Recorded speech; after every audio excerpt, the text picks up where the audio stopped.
Good evening and welcome to Chester County's virtual town tours and village walks. My name is Karen Marshall and I'm Chester County's Heritage Preservation Coordinator. I'm so excited to welcome our many loyal town tour participants back for another summer and to say welcome to everyone joining the tours for the first time. Even though we are not all together, Nancy Shields is still here, making sure the program runs smoothly. Nancy, would you like to say hi to everybody? Hi, everyone. Thank you for joining us on this rescheduled historic Yellow Springs Town Tour. The weather is certainly cooperating today. I hope you all get a chance to enjoy historic Yellow Springs in person soon. As you will see from the presentation, it is a hidden gem tucked away in Chester Springs on Art School Road. Thank you so much for taking this virtual journey with us. Enjoy historic Yellow Springs. Thanks, Nancy. It's been my pleasure to coordinate this program now in its 26th year for the past 14 summers. The program was conceived by my predecessor, Jane Ellis Davidson, as a way to encourage the county's extensive network of historical commissions and societies to showcase local history. Each summer, on Thursday evening, free walking tours of Chester County's many historic sites and districts were presented by these organizations. As we all know, these are not normal times. This summer, through a special partnership with the Chester County Historic Preservation Network and 6 very adventuresome historic sites, we are excited to present the 26th annual program in a virtual format. Chester County is a very special place, an original Pennsylvania county. It was founded in 1682 by William Penn and has a long and rich heritage that literally embodies the span of this country's development and history. Our well-preserved cultural landscape has many stories to tell.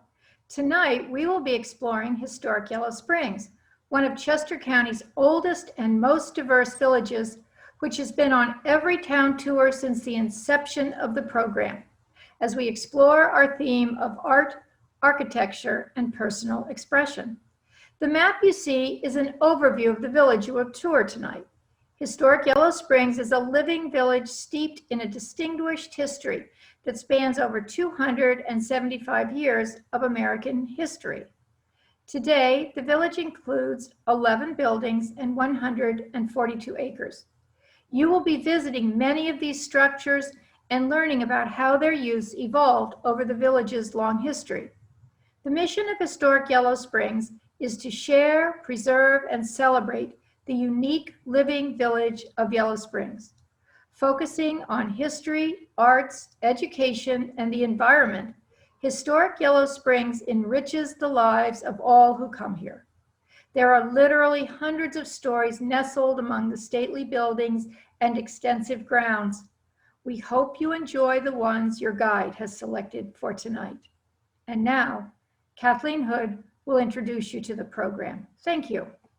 Thank you, Karen. Tonight's program, Historic Yellow Springs, which is being recorded, is the 5th in our 6-part virtual town tours and village walks series. This evening's lineup includes a video-based presentation by our Yellow Springs team, and following the video, we encourage you to stay on for a Q&A session with our panelists and a very special closing. Questions may be submitted throughout our program by clicking on the Q&A button at the bottom of your Zoom screen and then typing in your question. We will answer as many questions as time permits. And it is with great pleasure that I introduce to you our lead Yellow Springs team member, Sandy Momeyer, who is the archivist of the Moore Archives at Historic Yellow Springs. Please welcome Sandy Momeyer. Welcome to Chester County Town Tours and Village Walks. Executive Director Karen Walter and I join in welcoming you to the village of Yellow Springs. As Karen Marshall said, our village has participated in this program every year since its beginning. I'm Sandy Momeyer, Moore Archivist at Yellow Springs, and I'm proud to say that I have been involved in all of those years as well. It is always our pleasure to show off our extraordinary village, and we have spanned American history for nearly 300 years. We were so excited to work with our drone operators to produce the video that you are about to see. It was amazing to stand in our village dating to 1722, and before that with Lenape Indian villages, and hear the buzz of the drone overhead of us recording our historic structures, beautiful gardens, springhouses, and scenic pathways.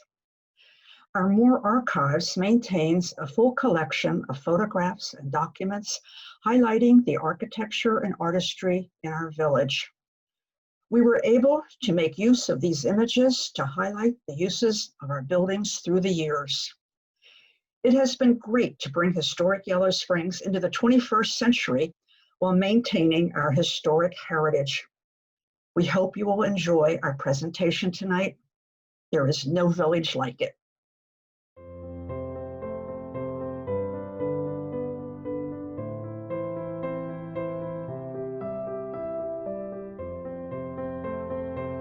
Welcome to historic Yellow Springs.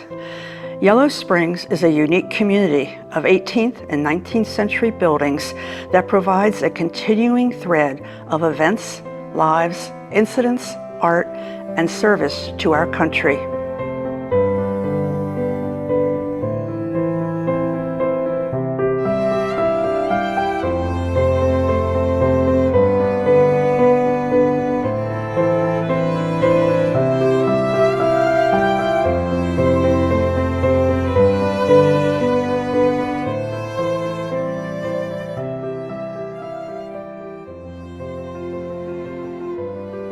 The village of Yellow Springs is a living village steeped in such distinguished history, tradition, and folklore that it stirs the imagination of those who visit. The village spans nearly 300 years of American history. As the vision of this unique place unfolds before you, you will see how the perfection of landscape was critical and became the background, the common thread woven throughout the centuries that entwined the people and events and provided the beauty and enchantment we enjoy today. Come and tour our village and learn of its special place in history. There is no village like it.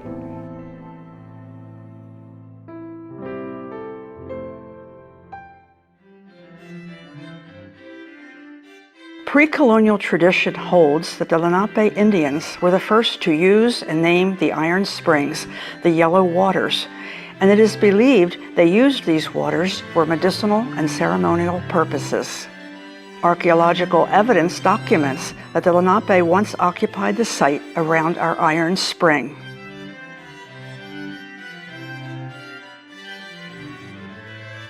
As word of this yellow water reached the early settlers in Philadelphia, a stream of visitors made their way west of the city to partake of the medicinal qualities of these waters as early as 1722. The American colonist brought with him a long history of the use of medicinal or therapeutic waters throughout Europe, and not wanting to lose this source of health and pleasure, they sought mineral waters in the colonies and constructed resorts around them. So many were to converge at this site that by 1750, Robert Pritchard established the first tavern here to accommodate these travelers. This tavern was located on the site of the Washington today. Remnants of the foundation can be seen in the basement. The colonial spa thrived until the Revolutionary War came to Chester County. Following the Revolutionary War, the health spa was to open and reach new heights as one of the largest and most successful spas in the region. The fashionable spa saw new buildings, springhouses built, and a landscape of pathways and trails. Pritchard's Tavern was replaced by the Hall and Hotel. These two separate structures existed for guests and are of the late Federal style, which evolved from the early Georgian period in colonial America. A distinct Federal element is the fanlight on the brick room door, a lunar semi-elliptical window. The hotel includes the western section of the Washington, while the hall is our brick room with its distinctive brick floor dating to 1820.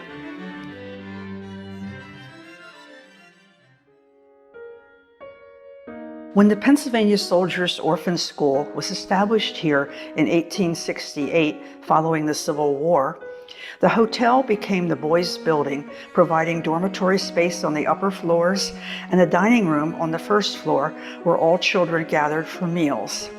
The hall housed the sewing rooms where clothing was made for the children and served as the first infirmary. The hotel burned in 1876, and at that time the two buildings were joined. The connection is evident as you view the Washington. The Pennsylvania Academy of the Fine Arts, known as PAFA, established its country school in the village in 1916, and they too utilized this building, calling it the Washington Building. The men lived here and all students dined here. Good News Productions, arriving in 1952, also dined on the first floor, but converted the upper dormitories to apartments for its staff, who all lived on site. Filming also took place here.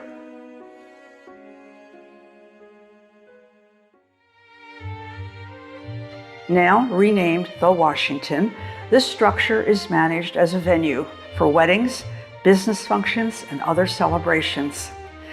This building began as a gathering place for lodging, drinking, dancing, and dining, and over the years it has retained its function.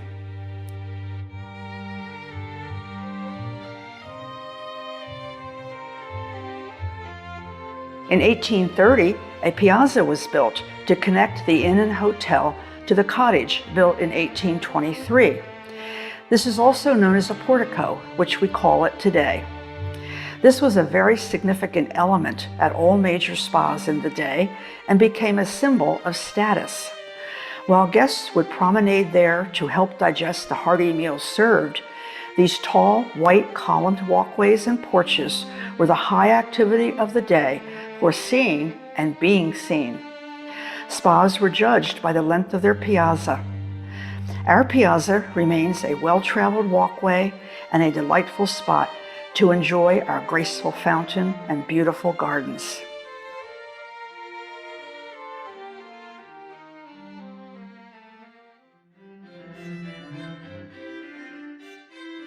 The Lincoln Building, known as the Cottage when it was built in 1823, housed spa visitors and was a stone structure of the late Federal style. The orphan school girls lived here. In 1899, this girls' building burned to the ground and was rebuilt in 1900 of wood frame, later stuccoed. While simple in design, it displays a gambrel roof.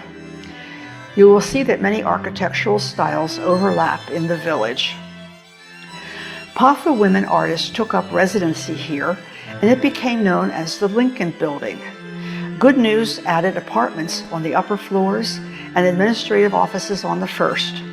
A major use was the viewing theater on the second floor, with projection room and authentic theater seating to view productions. A dark room for photography was also located here. Today, Historic Yellow Springs maintains its administrative offices as well as the Moore archives in this building. Significant are the gallery spaces used to host the renowned Yellow Springs Art Show and many of our programs and exhibitions presented yearly.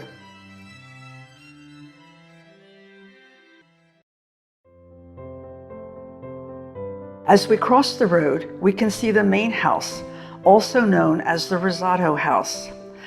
The first level of the main house is believed to be built pre-Revolutionary War and houses a walk-in fireplace. Upper floors were added and innkeepers were to reside here, and it became a residence to the faculty of the orphan school, the director of the country school, and home of the Yeworth family during Good News Productions. Today it is privately owned. It has evolved into the Gothic Revival style, also known as Victorian Gothic. Adjoining the main house during the spa era was an ice cream parlor, a billiard saloon, a 10-pin alley, and a barber shop.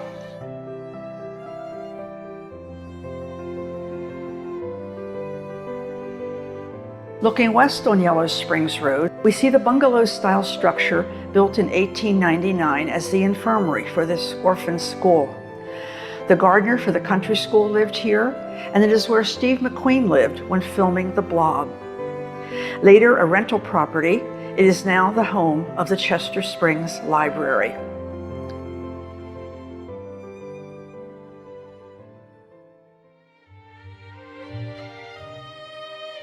As we descend into the meadow, we visit the gazebo, originally built in 1839. It houses our yellow water. This iron-laden water is the logos of our village, and the gazebo stands as the logo for historic Yellow Springs. It is believed to be designed by well-known architect Thomas U. Walter, designer of the dome of our Capitol in Washington, D.C., as well as other structures in the Philadelphia area. While Italianate in style, the gazebo invokes the vision of a Grecian temple with columns and a domed roof, and is a legacy to the water baths famous in Greek civilization. These waters were considered medicine under a dome. It has been restored many times over the years, but always in its original style.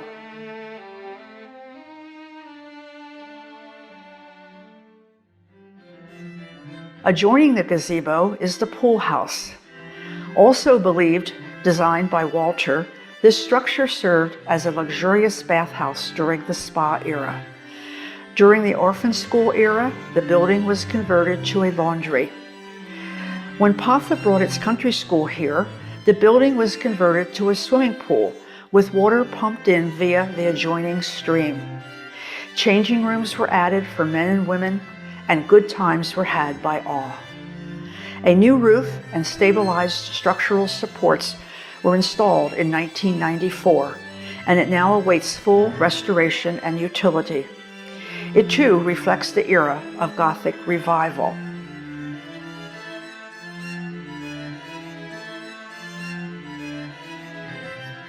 As we cross the meadow to Yellow Springs Road, we will see the garage known as the powerhouse.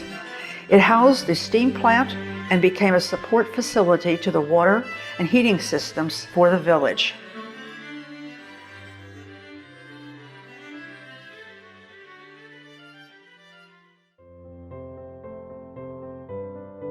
We will now stroll down Yellow Springs Road under the lee of sycamore trees and enter the Water Meadow Gardens. The Jenny Lind Springhouse, formerly known as the Sycamore Springhouse, greets us. Walter is also believed to have designed the Sycamore Springhouse. Another Greek revival structure, this little open-air temple is secluded in the water meadow and houses the sulfur waters. It is reminiscent of the follies that were built on large estates in the day. Built of rubble stone, it was stuccoed and then scored and penciled to resemble large building blocks. The name change occurred in 1850 when the famous Swedish songstress Jenny Lind visited Yellow Springs to take the water. Restored in 1987, this is a decorative spot and was important to the PAFA artists as well as providing locations for Good News Films.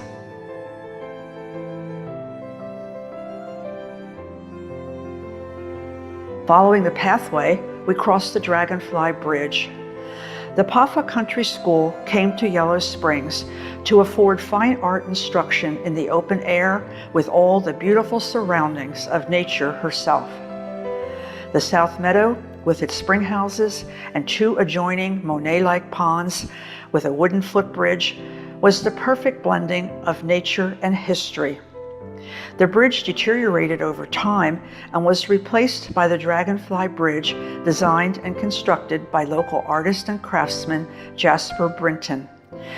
Jasper looked to the Japanese prints that influenced the Impressionist painters and took the dragonfly motif often used. With the dragonflies also inhabiting the water meadow, he designed the bridge with the body of the insect at the center and the balustrades resembling the wings. The golden color is that of the iron water of our iron spring.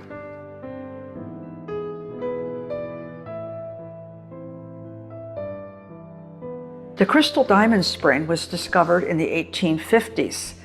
This magnesium water bubbles up from the ground, and visitors said it reminded them of crystal diamonds when the sun shone upon it. It still flows forth and sparkles today. A springhouse was built at a later date and is of a basic style with a diamond cut opening in the roof to allow the sun to reflect on the bubbles. This structure may be the precursor of the arts and crafts movement of the 20th century with its simplicity and environmental qualities. The springhouse was restored in 1989 and a new roof was added in 2019. The spring functioned as the principal water source for the village until Pennsylvania law forbade the use of open springs for consumption.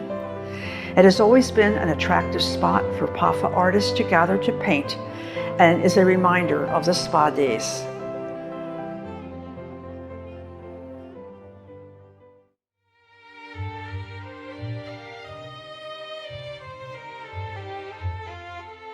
As we move up from the water meadow, we will cross a flat surface of land that was once the site of tennis courts established for the art students to enjoy recreation. Above is the Chester Springs studio. This small barn was used as a livery stable in early spa days when stagecoach horses, as well as horses for guests to ride, were stabled here. Horses for the boys at the orphan school to master their military drills were also housed here. While a basic stone barn, changes were made. A Gothic revival element is evident in its current windows. When artists arrived here, a skylight was added to capture the north light, and it became a sculpture studio. Good News Production used it as Studio A for its movies. When Yellow Springs purchased the village, the intent was to provide art classes. To fulfill this, the barn and 2 acres of land were sold and became the Chester Springs Studio. The studio merged back with historic Yellow Springs in 2007 and continues to thrive in bringing art to the village. The studio's ceramic studio is on the lower level with a wood-fired kiln under the O'Rourke Pavilion built in 2019. This kiln is well known by ceramic artists throughout the region who come here to fire their work.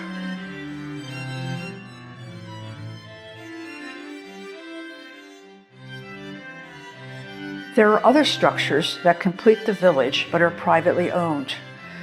Moving through the meadow and looking right, we see the stunning 1845 Pennsylvania Bank barn that served agricultural needs at its construction. Then, PAFA removed the rear north wall and replaced it with windows, bringing in the north light for the sculptors who would work here. Many said when the sun streamed in the studio, it was like a cathedral and a wonderful place to work. Good News maintained its Studio C here for its film production. As owners, HYS leased the space to People's Light and Theater in its early founding days. Then, Historic Yellow Springs sold the barn to the performing arts group, the Yellow Springs Institute, in 1976, and they added the Conference Center addition in 1989. They also installed the Black Box Theater in the complex. The complex was sold again, and today it serves as the West Pikeland Township Building, which hosts the SALT performing group in the Black Box. The police station adjoining the barn was once the chicken coop for the farm.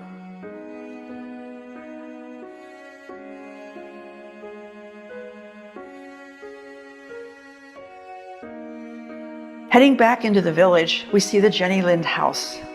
Spa entrepreneur Margaret Holman built this stone building as a boarding house for the spa and called it Paradise. It reflects a variety of styles with its federal symmetry and Italianate arches. This large farmhouse accompanied the barn. PAFA utilized the house for a residency, and Good News Productions likewise used the space for apartments for its staff. Then it became a private residence. It remains in private hands and is undergoing a complete restoration by Life's Patina and the Haley family.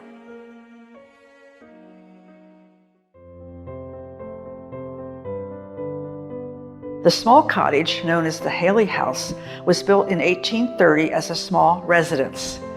Over time, it was converted to a folk Victorian style when the peak was added to the roof. Papa used the house for its caretaker, and it was later a private residence and then a rental property for historic Yellow Springs. Today, the Haley family has restored the house to its former style and manages it as a rental.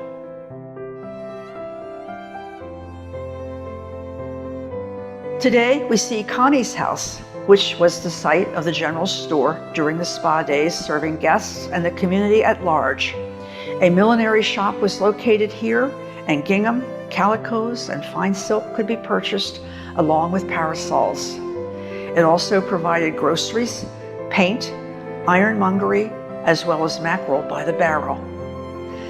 The Yellow Springs Post Office was established in the general store in 1815, but the name was changed to the Chester Springs Post Office in 1827. These services were continued in this same house that hints of Gothic revival as well as folk Victorian until the 1960s, when the store closed and the post office moved to Pennsylvania Route 113.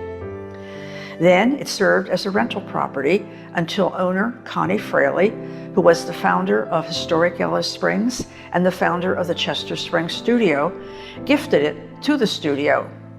With the merger, it is now part of Historic Yellow Springs and has been used for exhibitions and studio space. Today, it is waiting restoration to continue its use in the village.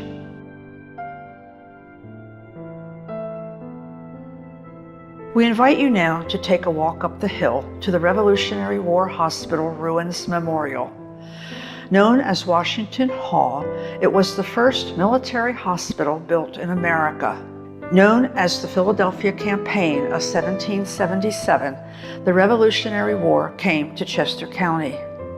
General Washington retreated to the village of Chester Springs following the Battle of the Clouds in the Malvern area, arriving the morning of September 17, 1777. He set up temporary headquarters in Pritchard's Tavern, accompanied by his senior aide-de-camp, Alexander Hamilton. He then marched to replenish ammunition and cannon at the furnaces, which were located west of here, and eventually he set up his winter encampment 1777 to 1778 at Valley Forge. Realizing he would have no army to fight for independence if something was not done to alleviate the medical conditions, and quickly, he petitioned the Continental Congress requesting a medical facility be built. Thus, this first military hospital was erected here at Yellow Springs. This colonial frame structure served the Continental Army until 1781, when it closed. Following the Revolutionary War, the health spa was to reopen. The old hospital building, as it was referred to, now became a large hotel. Following the Civil War, the old hospital became the schoolhouse and chapel for the orphan children. The children walked up to the school on a covered walkway, and today we walk the same pathway to this site. However, it is not covered. Fire destroyed the school in 1902 when an orphan boy who had been disciplined set the fire. It was rebuilt in the same style and continued as the school. The orphan school closed in 1912. When Papa took ownership in 1916 and pursued en plein painting, the old hospital was a perfect spot for indoor studios when inclement weather prevailed. Students tell of presenting plays here and also playing volleyball there as well. When Papa closed its school in 1952, Good News utilized the old hospital for its Studio B for filming, as well as a recording studio with production library. Fire once again consumed the facility in 1962, and all was lost, causing the company to put the village up for sale. The hospital was not to be rebuilt again. Desiring to share the extraordinary history of the Revolutionary War Hospital and the colonial military medicine, telling the story of those who suffered and served here, as well as to celebrate the anniversary of the U.S. Constitution in 1987, Yellow Springs launched a program to restore the ruins. It was decided to revere the stones and let them tell the story. The Herb Society of America Philadelphia unit joined this commemoration by establishing an 18th century medicinal herb garden to interpret the medicine practiced at the time. The unit continues to maintain this site enjoyed by all who visit and the many weddings that have taken place here. Reverend Dr. James Sproat, itinerant hospital chaplain during the Revolutionary War, wrote in his journal after a visit to the Yellow Springs Hospital. He said, "A great deal of goodness of heart takes place here," and so it continues. Walk down the pathway to our lovely courtyard garden and observe the gigantic and ancient sycamore tree on your right. This magnificent specimen has witnessed much of the history that you are learning on your tour. And as you look up, you will see the rusted bracket that once held the dinner bell that summoned children and artists to dinner. The village of Yellow Springs provides us with an open-air museum as we walk this roadway and the pathways. We are able to identify a variety of architectural styles that have evolved over time beginning in 1722. These structures have endured, shown resilience, and proved their ability and utility, meeting the needs of people and events over different eras of our history. Their stability has withstood the rigors of time and have been able to adapt to new needs. The beauty and art of the buildings and grounds combine to present an aesthetically pleasing vista. Our founders wanted to create and maintain Yellow Springs as a center for the encouragement of activities and programs related to history and the arts, the conservation of the cultural heritage, and the nurture of an aesthetic and physical environment. It is, they said, the blending of the buildings and nature, enhanced by the historic associations, which affords a lasting artistic impression of Yellow Springs. These principles are what our founders strived for in 1974, and the goal has been met. Our village is on the National Register of Historic Places and is listed as the Historic District for West Pikeland Township. History, the architecture, the arts, and the natural environment live here and combined are alive and well. It awaits present and future visitors to experience this place of unsurpassed healing, inspiration, respite, and creativity. We thank all those who have walked this village and its pathways for nearly 300 years and left their legacy at this remarkable place. And we invite you to come and visit our village and enjoy this legacy.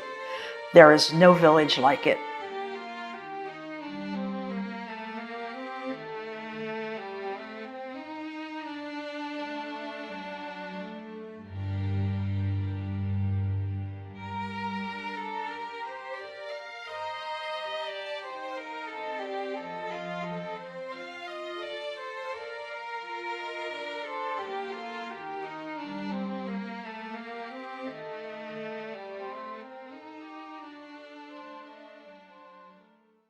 We will now bring Sandy Momeyer back in for a question and answer session.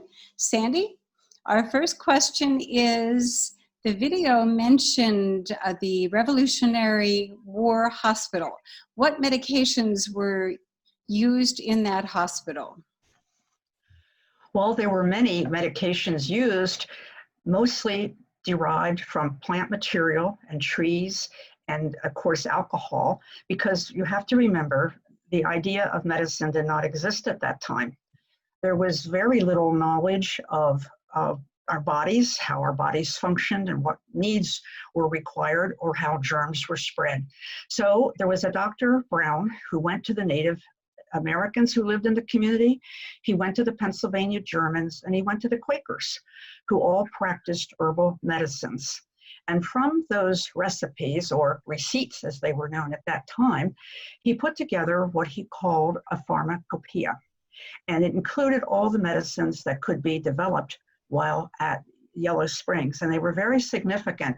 Not only that, but when the march was taking place and General Washington was leaving Valley Forge in June of 1778, all the medicine chests that were to go with the army were sent to the Yellow Springs to be filled. So in addition to that, there were also bottles and vials that were produced at a center in Carlisle, Pennsylvania. And these medicines were put into these vials and into the medicine chest. So we at Yellow Springs feel very proud, thinking that we actually were the beginning of a pharmaceutical company that we know of in America today. But in addition to the medicine, Dr. Bodo Otto was in charge of the hospital. He was a strong Germanic gentleman who had enlisted in the Continental Army at age 65, and he was to serve in the campaigns in New York and in some of the northern areas, but he was sent here to run this hospital. And some of the things that he put into practice that were significant was washing your hands, being clean, practicing good hygiene. He also insisted that food was cooked every day, warm and steamy, and we all know that when we travel abroad. And he insisted on clean clothing, clean bedding. So what was common sense to us today was very innovative in that time and helped to take care of the needs of the patients. And actually, patients started to recover and return to the encampment at Valley Forge. So you see, what we're doing today in our own world, what happened back in 1777, 78 at Yellow Springs at the hospital. Some of the herbs that were used, you will find if you come and visit our herb garden today, and I hope you will. It's a beautiful, beautiful site. There are rose hips, there is digitalis, there's lamb's ear for bandages, pennyroyal, all sorts of things. And if you visit there, you will find a list that will identify all the plants and how they were used during that time. Also, it's a wonderful inspirational place because with all the beautiful plants there, you will find through the summer many, many bees buzzing and gathering the pollen, and many birds as well. So it's a very peaceful place to sit, relax, and enjoy the history that actually occurred at that particular site. Excellent, Sandy. What a fascinating history. The next question, one of our viewers is wondering what the enrollment of the orphan school was. The enrollment was quite large because we were considered one of the largest schools in the system. The system dates back to 1867, 68, when then Governor Andrew Curtin saw 2 orphan children begging for food. And he remembered his promise when the war was starting and troops were mustering out of the Harrisburg area. And he promised that he would always take care of these soldiers and their families. And when he saw the children begging, he realized that he had to do something. So he petitioned the Congress in Pennsylvania, and they passed legislation that provided this school to be founded throughout the Commonwealth. And the Pennsylvania Railroad joined in helping to fund it. So at one point, there were 23 schools. Our school was considered the largest, and there could be upward to 200 to 300 children, including boys and girls, who came there at a young age until age 16. And when they were 16, they were considered the 16ers, which was the graduating class. And after following their studies and their rigid exercises and drills that were taking place there, they were sent out into the world. The boys would go into industry, some of them to Phoenixville to work at the Iron Steel Company. The girls would go as mother's helpers on farms. The boys also would go to learn farming and hopefully establish a farm of their own. Some of the girls had the opportunity, though, to go on to the Westchester Normal School, which we know is Westchester University today, and they became teachers. So there were many children here. They all had jobs after their classes, which went from 8 in the morning to 5 in the afternoon. I hope that any children listening today will appreciate their schedules today. They would have chores, and the boys would work in the gardens and help grow the food that was needed. And the girls worked in the sewing room and helped make the clothing that the children were to wear. Saturdays were cleaning day, and all the girls had to help clean the buildings. And of course, they had every year what they called Examination Day, when dignitaries would come down from Harrisburg. Local people came from the various communities surrounding, mayors of the boroughs, township people, and the children would display their work. And as I said, there could be upward to 200 to 300 children, and they would perform songs, and they would recite poems, they would display their handwork, their penmanship. And this school was considered really one of the most important of the schools. It was one of the largest, but in addition to that, it offered more cultural opportunities. There was music, there was a brass band, there was art available, and significantly, there was a library for the children. There were magazines and books available, and I find that a wonderful heritage for the Chester Springs Library that still exists in our library today. Our school for a time was managed by a woman named Eleanor Moore, and she was very important to the school because she was the one who introduced these cultural activities for the children, and she was believed to have a very loving hand in working with all the children there and providing the best opportunities for them. It was a very Victorian curriculum that was very strict, and you did well because it was well to do.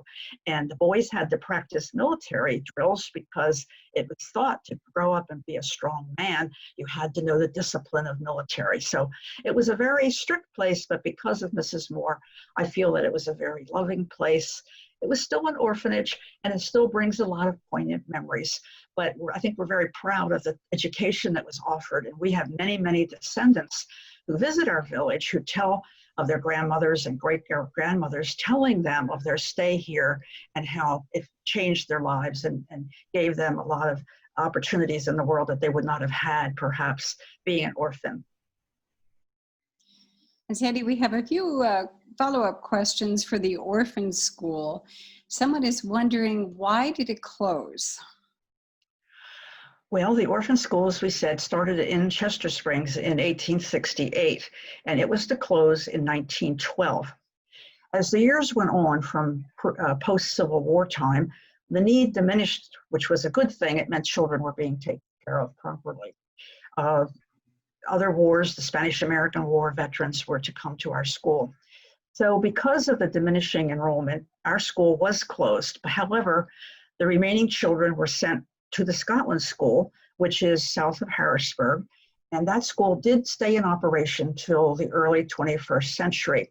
At that particular school, while discipline and curriculum was offered as well, also it was a teaching of a lot of skills that could be taken out into the world. You could be taught to be a shoemaker, you could become a baker, you could become a printer. There were tailoring classes. So children did learn and have the opportunity to learn a trade as well as their regular education.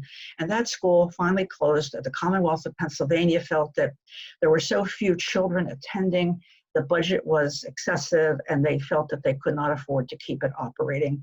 So consequently, there are no more soldiers' orphan schools to serve veterans of military in America. And at the time, I will say, many veterans groups did petition to try to keep the school open, but it did not happen.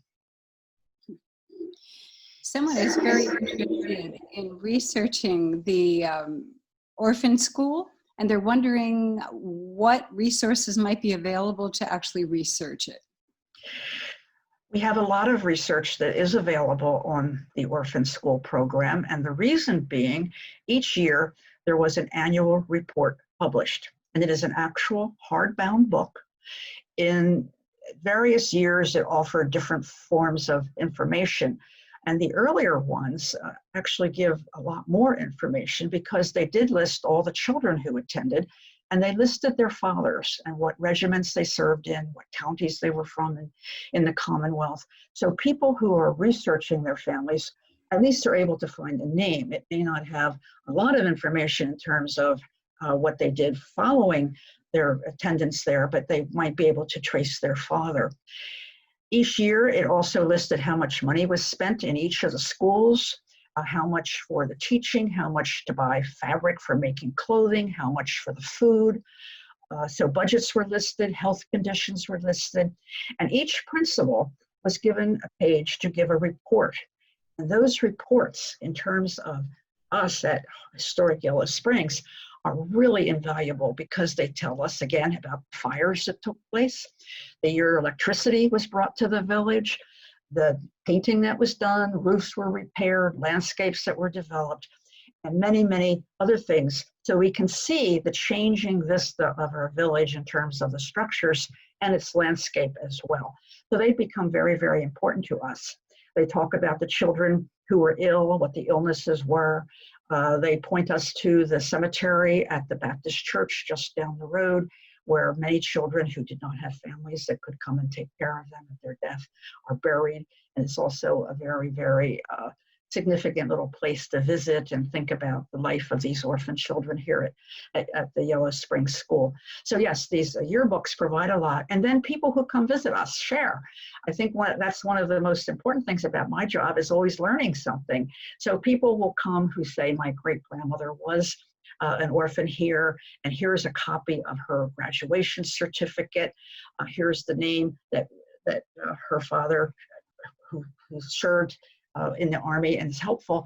And one of the most exciting things that ever happened to me, at one point, we found a woman who lived over in New Jersey, and her great-grandfather had died in the war. And she had so much material to share about her grandfather, who was the orphan. So at the time, my husband and I drove over, and we took the camera to take pictures of May, and she was so excited to share notebooks of original letters that he had written to her. And she gave us a copy, not the original, but she gave us a copy of one, which we're so pleased to have. But the most important thing, her great-grandfather got the Congressional Medal of Honor, and she had it in a box, and she showed it to us. And I was just blown away by that. And we have a photograph of it. So I get to learn so many wonderful things. And I hope if anyone has questions or information that they want to bring to us, or research and come to try to find out from us, I'm always there. You can leave a message right now on email, or you can leave a phone message. As you know, our buildings are closed, and the Moore Archives is now closed to the public until we get through the COVID situation here. But we're always glad to help people, to share with them, and have them share with us. Excellent. The next question relates to the country school, and someone is wondering which famous artists may have attended that school. Well, the school functioned from 1916 to 1952. So, you know, many, many, many people came there to study art. And I will say, from oral histories that we have done, and by talking to many people, many of them have gone on to full careers of art. But they may not be the people that we readily recognize, in art books or art history or museums today. But many have gone on to be theatrical designers. They've worked in Hollywood designing sets. They've done commercial printing, designing work. We do know Angelo Prodakis had come to our school. He is a sculptor. He ran a sculpture school in Philadelphia himself. And if you visit Philadelphia, there's a statue that he had done by Independence Hall called The Signer. And he came to visit us and share his stories of being a student there.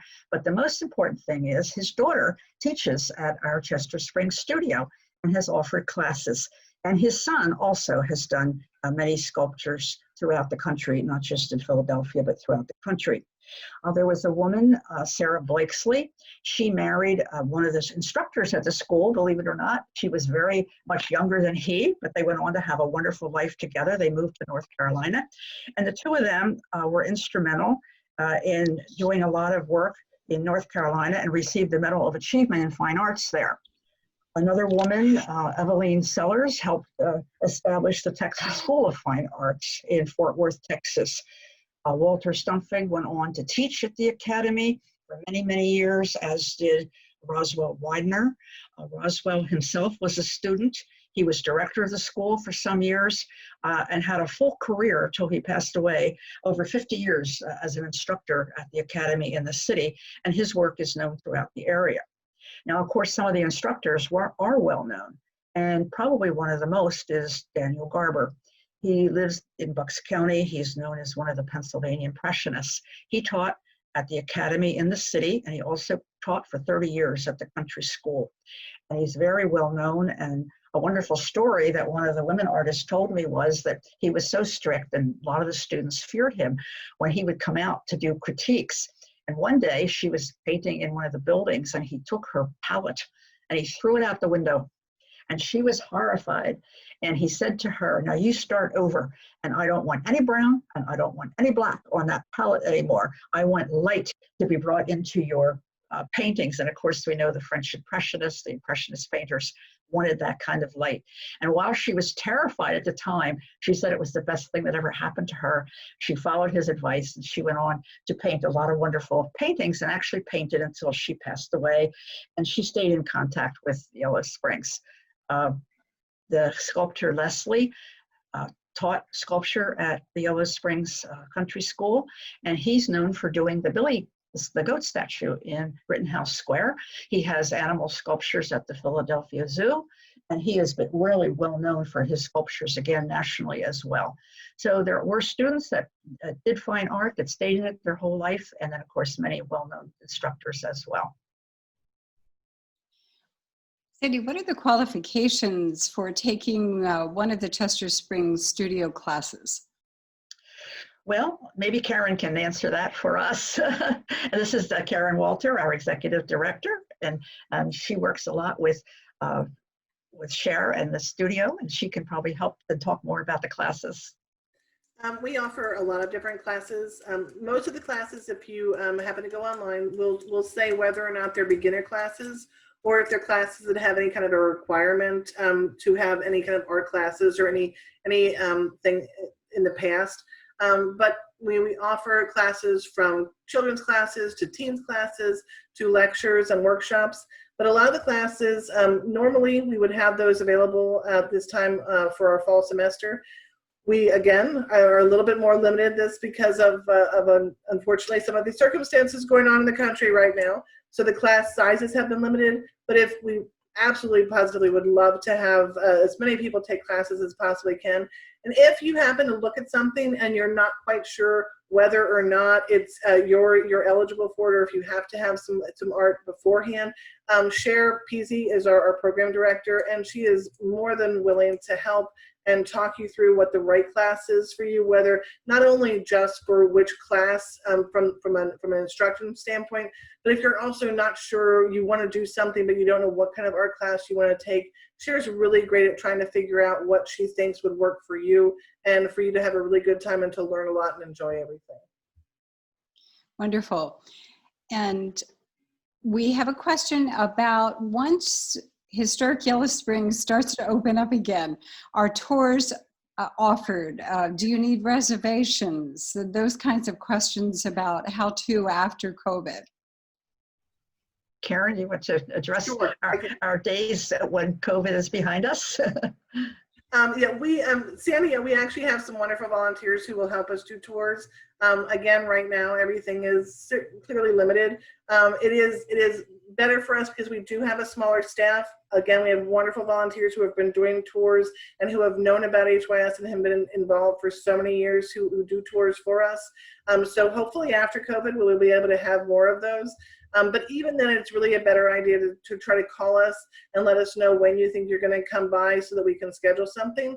We have smaller tours, and then we also have larger tours. We usually try to bring the volunteers in for the larger tours.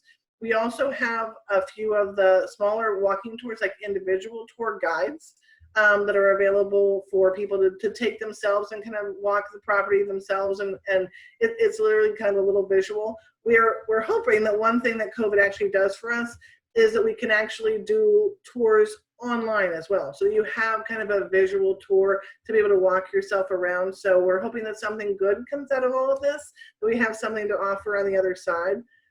We also have some really cute things when we can get everybody back in for children. That is a passport, and it kind of allows them to kind of go take a little passport and go to each of the different areas and identify that they have made it to that part of the village. So they will be, but it is probably better, even after, to call. And again, hopefully we have some more things virtually to be able to offer after this wonderful event as well.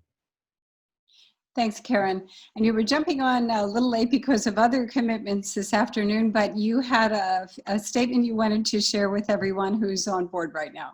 Yeah, I just want to take the opportunity to really thank Sandy and Jess for all of the hard work that they did to make such a wonderful video and a program for our tour, along with Beshka and TJ Morelli, who were wonderful drone captains. And of course, along with the folks from Chester County Planning Commission for helping to make this event virtually so that HYS had the opportunity to continue our tradition of being part of town tours for yet another year. And I am beyond thrilled to see how many people have taken the time to come in and join us and learn about historic Yellow Springs. And I've gotten to see just a little bit of why we think HYS is so special. And I'm hoping that that encourages people to come out and visit us in person, whether it's for an event or a class or, you know, just to walk along the gardens or the trails, which are open, by the way, now. I mean, people can come on their own. We would love for people to just come by and kind of explore on their own outside and enjoy all the environment and to enjoy everything that historic Yellow Springs has to offer. So thank you all very much. Wonderful. On behalf of all of us, we thank you for tuning in this evening, and we hope you enjoyed this phenomenal program. We're also hoping you tune in next week for our finale, our very last virtual town tours and village walks program, which will be next Thursday, Kennett Square Occupation Day and the Battle of the Brandywine. We also invite you to a brand new monthly virtual Heritage Series, which will launch on the third Thursday, live at 5 in September by the Chester County Historic Preservation Network. And in addition, the Planning Commission is also planning a behind-the-scenes webinar series that will focus on historical research, and that will debut on the first Thursday in October. All of these programs will be featured for registration on the Chester County Planning Commission's Town Tours and Village Walks webpage. Our special thanks to the Chester County Planning Commission, the Historic Yellow Springs team, CCHPN, our planning team, and all of you, our viewers, for making this program possible. Tonight's presentation will be uploaded onto YouTube for later viewing. And now we close with a very special video entitled Lives Rooted in Places. This video was produced by the National Trust for Historic Preservation. And from all of us, please have a safe, healthy, and a sensational summer. And now our video.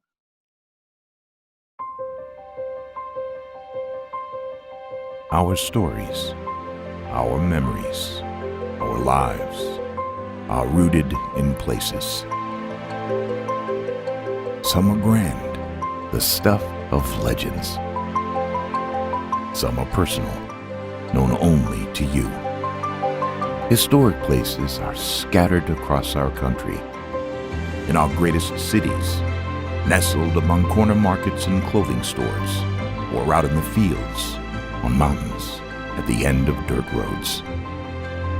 Some have been meticulously cared for. Others have been forgotten by all but a few, who are bringing them back to life and help the rest of us to remember. All of these places shape the story of who we are, where we come from, where we're going. They remind us of what we've gone through, honoring our proudest moments and acknowledging the wounds we are still working to heal. Old places inspire us and help us to imagine what comes next. Because these places belong to all of us, we must save them for ourselves, each other, and our future together.